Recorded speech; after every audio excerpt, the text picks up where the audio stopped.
Hey guys, welcome to another episode of the Sales Manager Academy podcast. As always, I'm your host Omar, and we talk about leadership in the boutique retail world. What does that mean? We're talking industries like wireless retail, AV, appliances, furniture, things outside of your traditional big box retailer. Because we all know this, the companies that try big box retailers that try to get into these spaces never are actually very good at it or do well because they always end up cutting the biggest part that drives this, which is their people. And this is the truth that you and I know. The issue that we run into as leaders is feeling like we have the support from the organization or just support in general to be able to get this done. And I'm here to tell you that you don't always have to wait. Sometimes you need to, ask for forgiveness instead of permission to do things, because once results start coming in, then they're not asking you like, hey, why'd you do this? They're asking you, how did you do this? And they're asking you to try to actually bring that at a larger scale. And one of the things I want to talk about today is going to be the this almost like myth, excuse me, this almost myth of, these new hires have to be in and doing the most within 2 weeks of being hired on. Think about that. I don't care what industry you're in. Think about all the nuances because it doesn't matter. It takes skill to do what any of your sellers do because it takes time to learn the process. It takes time to learn the services, to learn the products, to learn the differences. It takes time, and that time is where they start developing skill. And when you're spending upwards of 6 to 12 weeks trying to fill a position, right, from the time a person leaves to the uh, putting up ads to interviewing, right? You're talking about being able to get resumes and then doing the phone interviews and doing the in-person interviews and then finally making your decision and then having them go through background, then having them come on board. You're literally talking sometimes between 6 to 12 weeks, depending on where you're at. For those that are in more rural areas, it does take longer, okay? And this notion that they need to know everything within 2 weeks, they need to be profitable essentially within 2 weeks, makes light of the fact of how much skill it takes these people to try to develop. And you might be saying, well, I'm looking for people that already have that skill set. Here's the thing. Did they work at your company before? If the answer is no, then the answer is going to be it's going to take them probably more than 2 weeks. It's going to take them a little bit of time. And that's why if you look at the past episodes we've talked about, we've brought up the fact that yes, we need to be able to have a roadmap for new hires. And I typically lay out a 90-day roadmap for my new hires. And the majority of them have always been successful by day 45 of being able to hit every single thing on that 90-day roadmap by the 45th day. And why is that important? Because I'm not going to say they're going to be fully profitable by the 90th day, but they're pacing to be profitable within a much shorter time frame than before. And we're also reducing the amount of potential churn from these new employees. And that's the biggest one because you all complain about, one, I can't find people that want to work. It's not that you can't find people that don't want to work. It's that your pay is too low. They've read reviews or they have an underlying understanding that your organization probably doesn't give any type of support that these people may need. So unless they're really up against a rough spot in a rock, they're not going to jump on board with your organization. So that's typically a lot of the drivers, okay? And you have to sell them and try to get them to stay. That's the biggest thing because once they feel that yes, I found a home, I found somebody that wants to actually develop me. They want to actually invest in my training and development. That goes a long way in making sure your people want to stay and want to grow. Okay, the growth is another part, and sometimes we can't keep people from leaving because we just don't have enough growth opportunities for them within the organization, right? Because we know that for a lot of people, that growth opportunity also means an income growth, and that's what some people are looking for. And we can't blame them for that because if they're looking to grow and they want to make more money and we don't have those opportunities for them, then it's in their best interest to go somewhere else. But at least we know we've done everything we can to train and develop them and try to keep them on. And hopefully once we have that growth opportunity available, we can reach back out to them and let them know like, hey, we have this great opportunity. We would love to, have you interview for it. Boom. Now you have a boomerang employee. They know the company. They know the procedures. They're far more familiar with the organization. Even if some time has changed, right? They're a lot more familiar. So they have a much, much lower time from when they join to when they're hitting those marks. And that's super important. Okay, so let's go ahead. Let's talk about that myth because it really does hold you and your leadership back as well as your organization. Okay, because if you think that your new hires have to be profitable by day two, you're making a huge mistake and you're letting so many great opportunities just pass you by. And honestly, you're just shooting yourself in the foot and you're making more holes in the boat than you have when you first started. That's the biggest thing. Okay. So we'll talk about that. We'll talk about the milestone periods, right? And why they're important and why we want to lay it out in those 30-day periods. That's going to be a very, very huge aspect. And then you as a leader need to have some sort of cadence from start to finish for your new employees. Okay, not just your existing employees, but also for the new ones. Because if you're a ghost, then they don't know who you are, right? They don't know what's going on with the organization. It makes things tougher. And you might be saying, well, I'm a district leader, I'm an area manager, I'm an area sales leader. It doesn't fucking matter. At the end of the day, you're a leader and you need to lead by example. Doesn't mean that you need to be on the sales floor every single day. Doesn't mean that you need to be there from open to close every single day. But showcase that, yes, you also practice what you preach. Okay? You walk the walk. You don't just talk it. And that's going to make a huge difference for your people because they understand that what you're asking them to do, you will also be able to do and accomplish. You're not just asking them to do something while you fucking hide in the back room and they don't see you for fucking hours and they don't have an idea. You don't offer them anything. You don't do any training. You don't bring anything of value to your visits or your team or the organization. And that's really the biggest issue. Okay. So the first one, this myth about they need to be performing by 2 weeks. They need to be on pace. Okay. They need to understand, and they have so much being thrown at them because it's such a big data dump and you're not giving them enough time between all this information being dropped on them and them practicing it and being able to come back and really learn that material. Okay. You're just throwing information at them and then you're hoping it's going to all stick. And you're thinking, well, if they're really worth their salt, then they're going to figure it out and then they're going to stay. Because guess what? If they don't, you're back on the fucking hamster wheel complaining about, I can't find people to work. I can't find people that want this position, yada, yada, yada. You literally just shot yourself in the foot by spending all this time, energy, and resources bringing somebody on board only to be the worst person, worst company or organization to onboard them. And that's really where you start to lose a lot of people. Okay, that 90-day period is very, very important, specifically the first 30 days. So remember, the first 2 weeks, it's not realistic for them to be fully performing at 100%. Okay, 99% of the time, they're not, and you know it. You have the numbers to back it up. Unless you're a fucking cashier, right, at a big box retail or a fast food restaurant, it's going to be very difficult for them to really pick everything up within 2 weeks. Because there's a lot more thought, there's a lot more that goes in that we really need to showcase and help them with. And when you're throwing them in with essentially, and I know this happens, most companies have about a fucking 40-hour learning period for all new material that new hires need to learn, right? To be compliant, yada, yada. And I get the importance of that. What I'm saying is if you think that that is them learning everything that they need to learn to be successful, you're in the wrong space. You really are. And if you're a leader that has these kind of coaches and leaders and managers underneath you, you need to reevaluate your leadership bench now instead of later. Okay?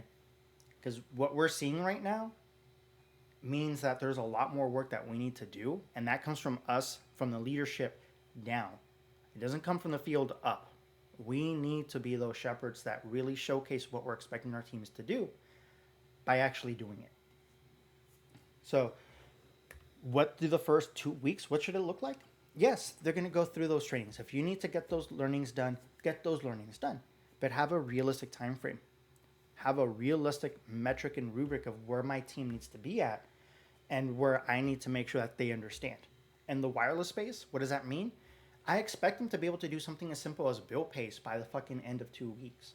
Maybe an upgrade. Upgrade's kind of pushing it. I typically say that by week three, and by week 4 activations. Okay, Why? Because I'm giving them that time that they need to be able to really get those courses done, get those knocked out. Then we jump into things that you're going to see on a regular basis, things like bill payments where you're not going to mess up. I want you to get comfortable with the system. Then we're going to focus on doing upgrades. I'm going to have you walk the system while I sell. So you're going to be shadowing me, but you're going to be watching me first. And then once you've seen me do it a couple of times, I'm going to have you jump on, the computer or the tablet, whatever you're using, and actually navigate the system while I'm selling, so that you get to see the system and you also get to see the sales experience there. Okay. And that is more realistic, because then when you have a new hire coming in, when they're asking about what the training looks like, you actually have something that they can visualize and be like, okay, I'm not just going to be thrown into the wolves. I'm not going to be thrown in the deep end. I'm actually going to get a better understanding of what I need to do. Okay. When you're talking about appliances, when you're talking about AV, same thing. You're learning about all the different things that come into that space. Okay. And then I'm going to have you do some more of the basic items at first, the things that we see a majority of that aren't going to be like a very big thing, but that gets your kind of toes, feet in the water, right? Before you take that big plunge in. But same thing. I'm going to give you something simple that I want you to focus on. Then from there, I'm going to have you navigate the system for the sales, for the, the promotions, things like that, while I sell. You're going to watch me as I sell, and then you're going to navigate that. And you're giving them a roadmap. You're being realistic about what they're going to be able to accomplish within 2 weeks. Realistically, 95% of your people that you hire brand new are not going to be able to close a major deal on their own. Can they get lucky? Sure. Is it going to be realistic that they're going to give you that deal within 2 weeks, 2-3 weeks, and be completely profitable so that you get all your money back from all the time, energy, resources you spend on hiring this individual within 2, 3, 4 weeks? No, it's not.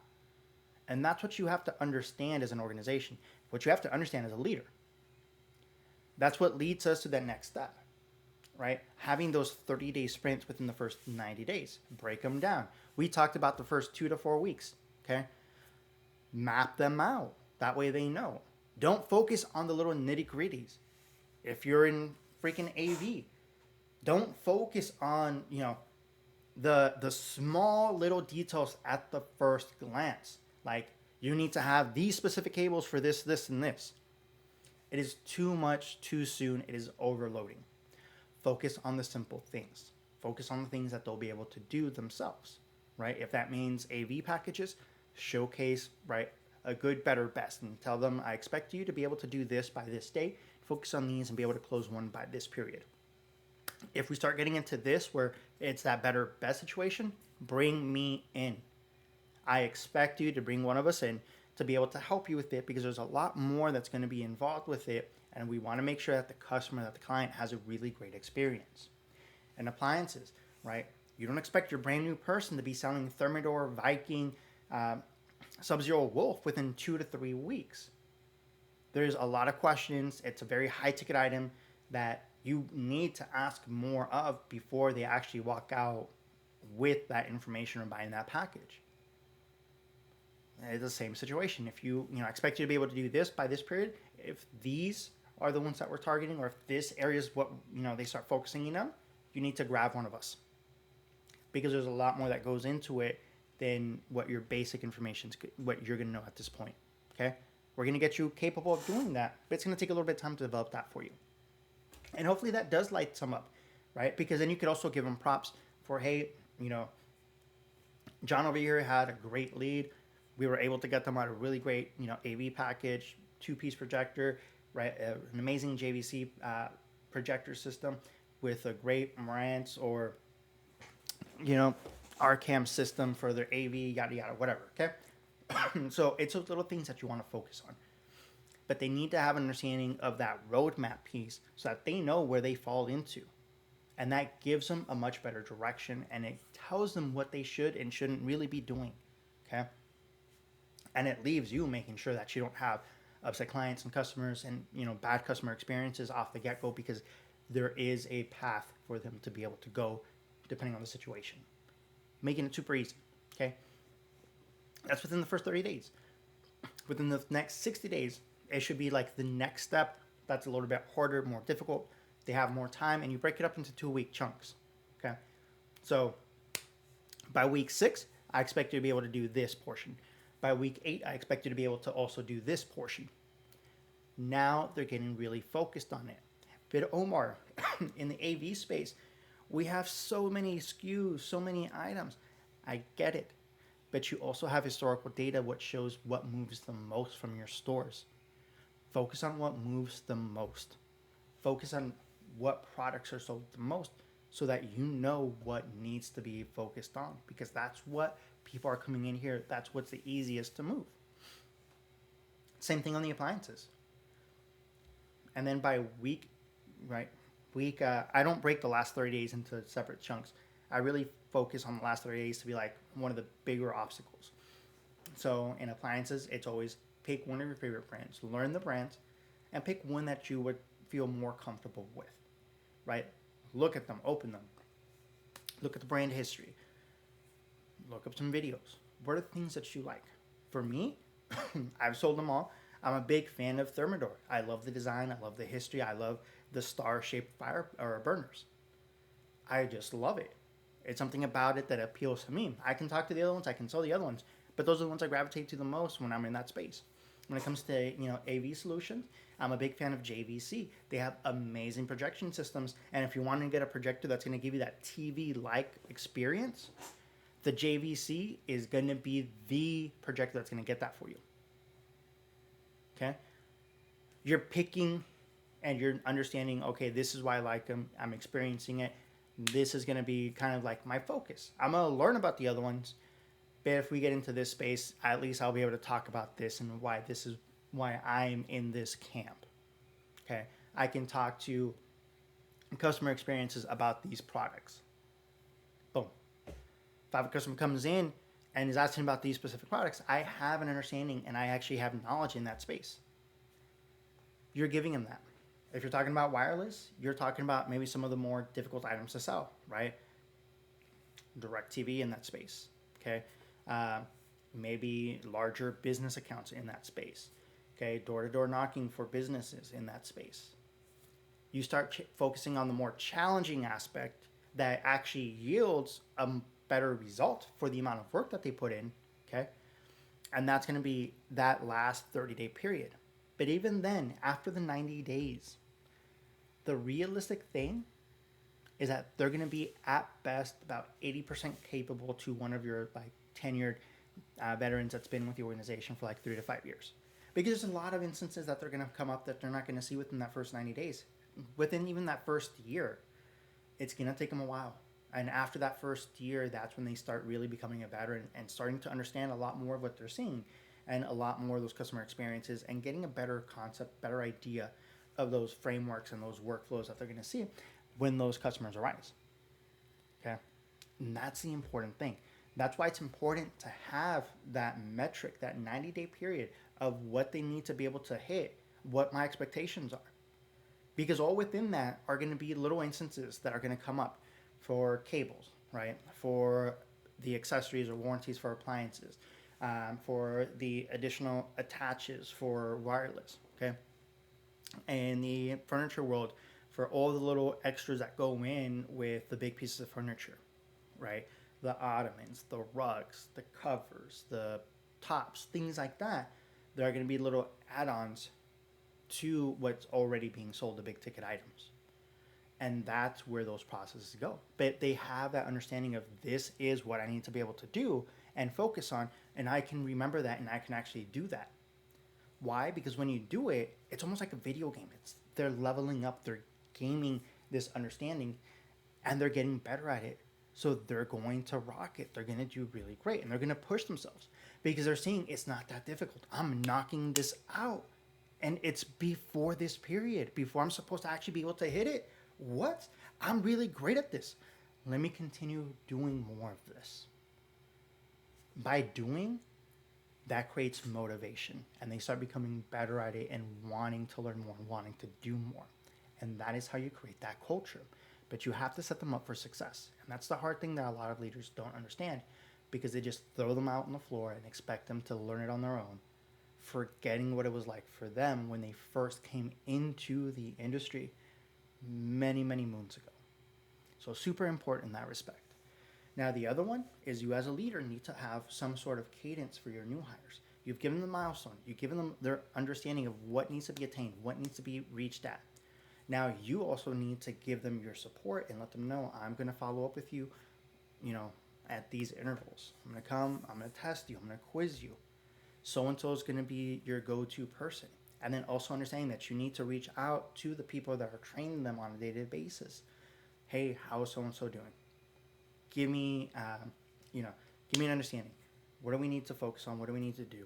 Because I'm still going to pull them in for maybe a new hire training once every few weeks so that we can recap things in a space outside of where they're currently working, a space outside of the sales floor, space maybe outside of the actual store that they're at. That way they can speak a little bit more freely about their experiences, about the things that they know, things they're struggling with. Maybe, if I have a big enough group, they can share amongst each other some of the obstacles that they've seen, things that they've done to overcome it. Because once they start sharing information with them as well, with each other, it makes a more cohesive group, not just within themselves, but also within the group as within your different teams. Because now they have links that they didn't have before, and you're turning them from an island at a store into a cohesive sales district, sales market. I know you guys think that putting stores up against each other is the best way to get performance up. It really isn't. Okay, it's a great way for each other to beat each other down. You want to bring them together into the same camp and get them to grow. So you need to have some sort of cadence. You need to make sure that you're doing, your trainings with your people when you go into the store. Be targeted, know who you're training, who you're going to be coaching in that moment, okay? Make sure your local leaders are doing their coachings and their trainings when they're supposed to. That they're not, saying they're doing admin work when they're on the fucking phone doing nothing because it's slow and they're kind of mentally exhausted. I get it. And the type of work that we do, we don't always do things physically, so our bodies aren't physically tired, but we do a lot of mental gymnastics. So mentally, we're fatigued. Spiritually, right, it's put a weight on us. But having that structure allows you to really get going and understand, okay, this is what needs to get done. This is what I'm going to do. We're going to knock it out. And then once the results start coming in as well, they see themselves training these people that are really rocking it. They're really getting it. And they're excited because now they're developing a skill they didn't know they truly had in them, which is actual leadership, training and developing other people. That's going to go a long way for your teams to really become better at what they're doing, okay? So keep that in mind. Focus on those items. Remember, your new people, they're not going to be profitable within 2 or 3 weeks. Get that notion out of your head, okay? Be realistic about training and developing your people. Have a 90-day milestone for your new hires to go through so that they can be great at what they're doing by heading in the right direction. Okay, that's super important. And you as a leader have to have a form of cadence. You have to have almost like a schedule and routine for not just the admin stuff you need to get done, but also for the training and developing of your team, specifically your new hires. And that's going to go a long way. And part of that is also developing your leaders to do that work, okay? And that's going to lead to a really great experience, not just for your new hires, not just for your salespeople, but also for the leaders that you're developing to be part of your leadership bench. So keep that in mind, okay? Speed to profit, it's not luck, guys. It's a structure, okay? So define it, break it down, and drive it, and you're going to see that before long, your daily coaching exercises, your focuses are going to go a long way in making your teams truly successful at what they're doing. And if you're wondering how we can do this, right, take a look at the description, download that 15-day or 15-minute coaching form, and that framework is going to help you really get that going. Guys, I want to say thank you for stepping into another episode here at the Sales Manager Academy podcast. As always, I'm your host, Omar, and I'll catch you on the next one.